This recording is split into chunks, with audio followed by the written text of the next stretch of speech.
Assalamu alaikum wa rahmatullahi wa barakatuh. Today I'm going to show you how to make semolina fried bread with cowleg pepper soup. I mean, who doesn't love cowleg pepper soup in Ramadan? I love me my soup and bread like all the time. It's such a nice meal to have for iftar, especially when you're breaking your fast, you know. That warm soup kind of warms up your tummy and, you know, prepares you to have your heavier meals.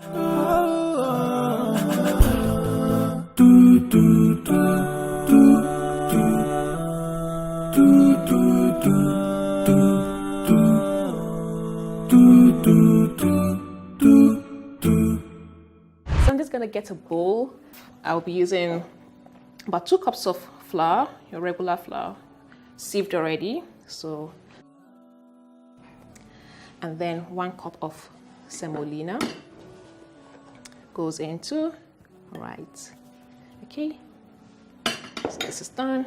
A teaspoon of yeast in here, and then half teaspoon of baking powder goes in. And then we want to mix this dough with some warm water. So this is done already. Just gonna cover this up with a wet cloth, and I'm going to put it in the oven, not a hot oven, just a warm place, any warm place in your house. It can be your store, it can be anywhere, in your microwave. Put it in there and just let it rise, okay? So my cow leg has been boiled already. I am very big on meal prepping, especially during Ramadan, the Southern soup. Meal prepping is like very key if you know that you don't have so much time to waste in the kitchen. I mean, who wants to waste time in the kitchen during Ramadan? You have so many other things to do. So I'm really big on meal prepping. I always try to prep my meals before Ramadan. Anything that you can prep. I mean, our mothers used to do this, you know, they wash the beans, some even go to the extent of drying the beans and grinding it into powdered form for your kosei da alele, you know.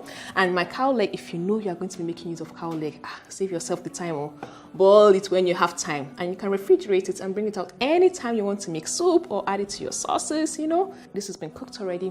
I have some warm water in the pot, so I'm just going to turn it back on, and then I'll add my cow leg, and then tarugu, tatase, alubasa, tafarnuwa, you know, all those special things that make your pepper soup really pop. So you just add it in. So I'm going to put this back in.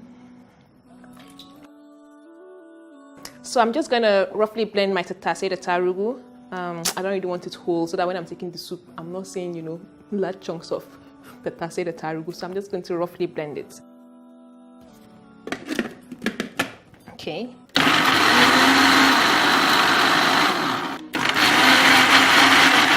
All right, so this is done.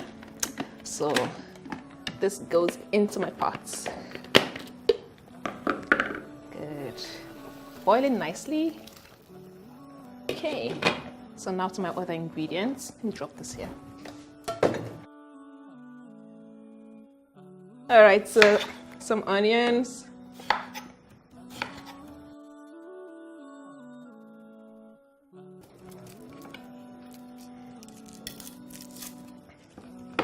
Okay, just get this peel off.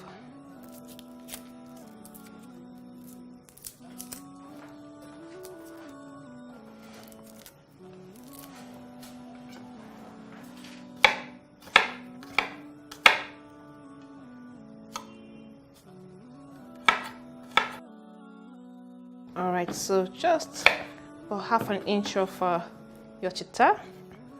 Spill it and put it in. So,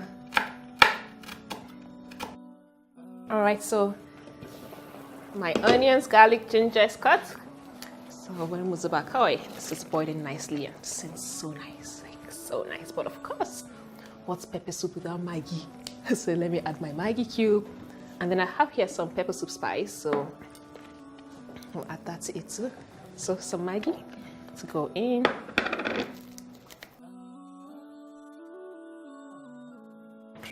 We'll add your Maggi classic cube seasoning for that extra flavor to your pepper soup. This is almost done.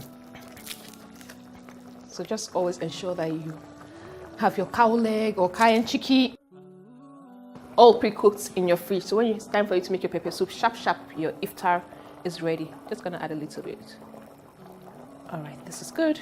Yeah, it's so happy. So I'm gonna give this a quick stir. This is almost done. So I'm going to go ahead and check on my dough, which is in the oven. I'm sure by now it's well risen. Okay, this is good. So I'm gonna give my dough a quick check.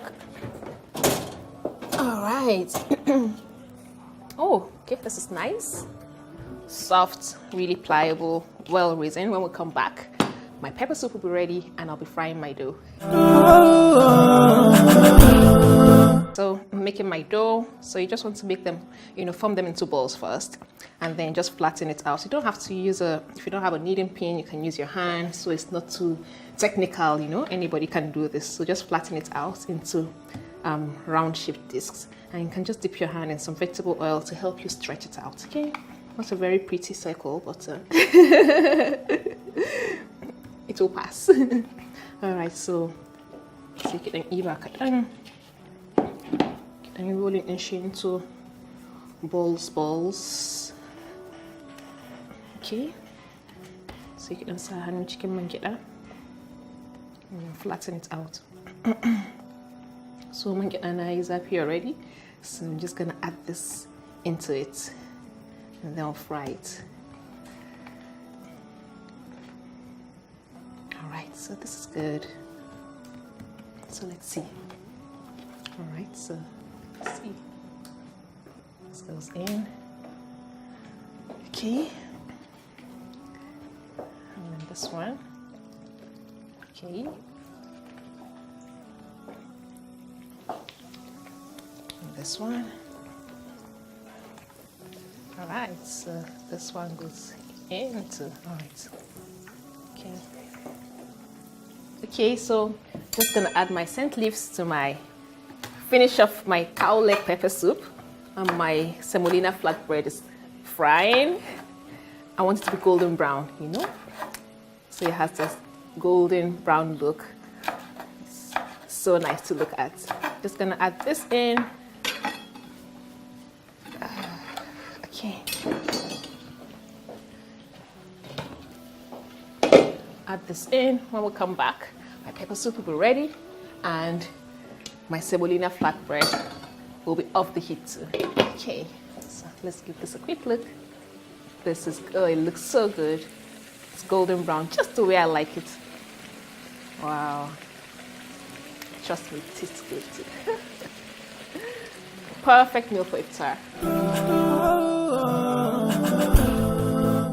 Jazakallah khair for watching this episode of Maggi Diaries. Try it out and let us know what you think. Don't forget to follow us on our social media pages at Maggi_Nigeria on Instagram and at Maggi Nigeria on Facebook. Assalamu alaikum. Ooh, so looks yummy.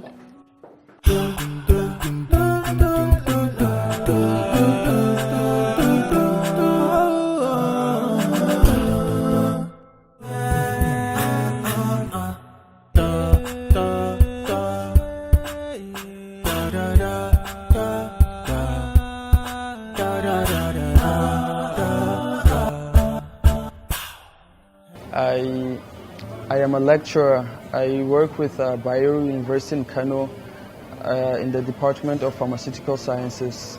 What Ramadan means to me is reflection, because it's a month in which we have to reflect. It's a month of mercy, so we have to reflect on how we've lived, how I've lived my life, you know, in the past year, and you know, try and be better. And it's also a month of sacrifice because there's a lot of mercy in the month. So I try as much as possible to get as much reward as I can from the month. And it's also a month of devotion.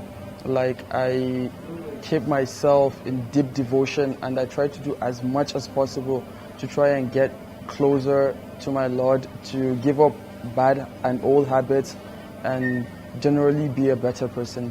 What makes Ramadan special, I would say, is, you know, the feeling of coming together as one ummah. You know, the whole Muslim community come together that month and, you know, strive in worship and devotion and in doing good to each other. So that's what I feel makes Ramadan special for me. Well, my job offers me a lot of free time. Yeah, so I would say it's quite easy. I don't have to juggle. I don't have to juggle so much. The act in which I devote the most time to is reading the Quran, tahajjud. Yeah, I mean, it's the only time of the year in which we stay in full devotion, you know, stay all night long praying to your Lord. So I think the Quran and tahajjud, that's what I devote most of my time to during Ramadan. Yeah, in the last 10 days, it's a mix. It's a mix of, you know, feelings and emotions, because, you know, on one hand you're enjoying the month, you know, enjoying the blessings, and the last 10 days is when we have to strive and look for Laylatul Qadr. So you're actually even doing more than you've done in the previous 20 days. So, and then there's also that feeling of nostalgia. Before it's even gone, you start missing it. And then there's also the feeling of sadness, in which, you know, you feel that the month has come to the end. So it's a whole mix of emotions, and, well, obviously happiness, because, you know, I'm alive and well to have experienced Ramadan. So it's a whole mix of emotions. What makes Eid celebration special, I think, is the fact that we spend it with our family and friends, and also the new attires in which we sew and we have to wear. So that's one of the things that makes it special, you know, coming out looking good and everybody being in a celebratory mood.